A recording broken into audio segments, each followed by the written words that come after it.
Nah, ini sesuai Kemenpan RB nomor 11 tahun 2024 tentang jabatan pelaksana, Bapak Ibu.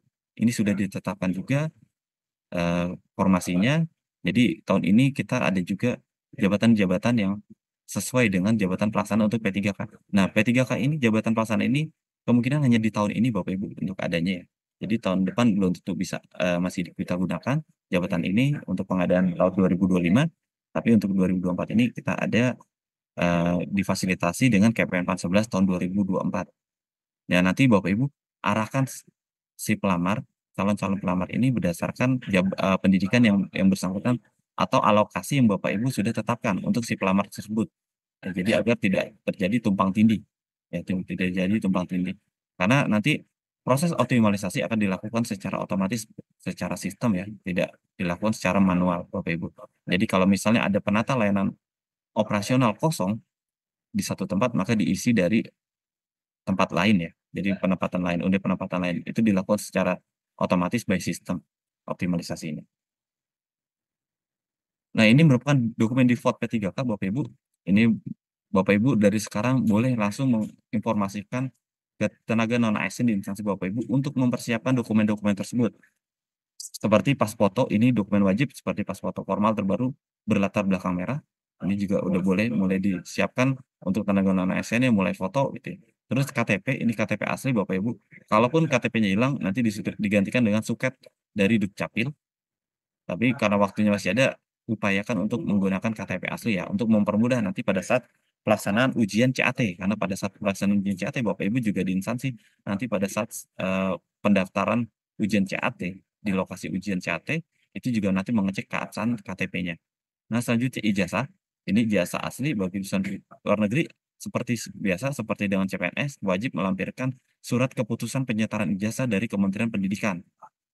Kemendikbudristek, seperti itu. Begitupun dengan transkrip nilai, Bapak Ibu. Dan perlu diingatkan karena ini ada P3K pelaksana yang pendidikannya mulai dari SD sederajat, SMP sederajat, dan SMA sederajat, maka ada potensi ijazah dan transkrip nilai di dokumen yang sama, ya. Jadi bisa jadi halaman depannya ini ijazahnya, halaman belakangnya itu transkrip nilai.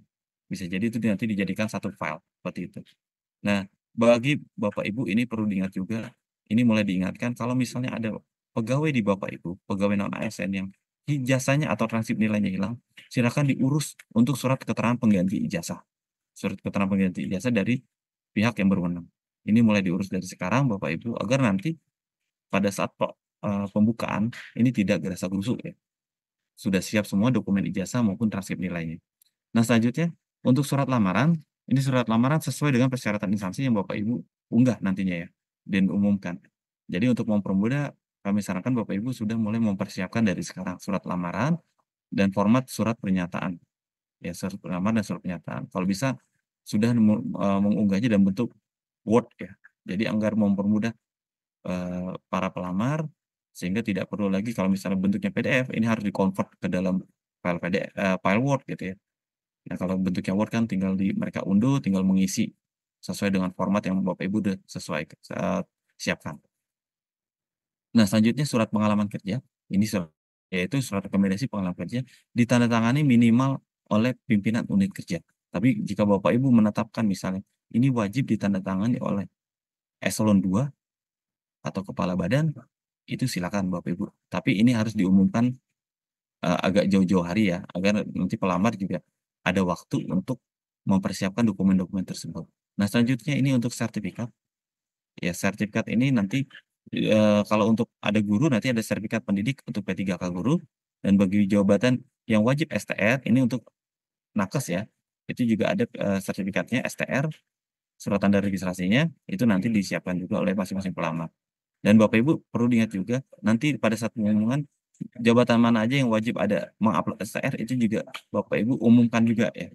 Atau ada jabatan yang misalnya sertifikatnya ditentukan oleh instansi pembina, itu ada, Bapak Ibu silakan. Tapi kalau Bapak Ibu misalnya jabatannya seluruhnya jabatan pelaksana, P3 pelaksana, maka sertifikat yang ditentukan instansi pembina ini tidak perlu ada ya, karena tidak ada sertifikatnya, seperti itu. Nah, ini berikutnya ini merupakan mekanisme, P3K, mekanisme P3K, seleksi P3K Bapak Ibu. Jadi nanti ada pelamar prioritas, ini untuk Bapak Ibu di instansi, ini sesuai dengan peraturan Kepmenpan. sampai dengan saat ini ya, 47, 348, 349, ini ada pelamar prioritas. Nah, kalau di guru itu prioritas itu berarti pelamar P1, sisa P1 ya, masih ada. Dan kalau di JF Kesehatan, itu D4 Bidang Pendidik tahun 2023. Ya, jadi itu merupakan pelamar prioritas, dan nanti ada juga XTHK2, kalau Bapak Ibu masih ada pelamar XTHK ASN terdata di database BKN ya. Jadi nanti urutan prioritasnya seperti ini Bapak Ibu ya. Jadi berapapun nilainya kalau prioritas dia langsung lulus seperti itu, sesuai Kementan. Dan yang paling penting, para pelamar ini bekerja di instansi Bapak Ibu dan minimal sudah 2 tahun berturut-turut pada saat melamar ya. Jadi pada saat melamar sudah 2 tahun berturut-turut di instansi Bapak Ibu, memiliki pengalaman. Dan ujiannya nanti menggunakan sistem CAT, CAT dengan kelulusan berdasarkan peringkat terbaik ya. Jadi tidak ada passing grade atau nilai ambang batas untuk P3K di tahun ini. Karena formasinya semuanya formasi khusus ya Bapak Ibu.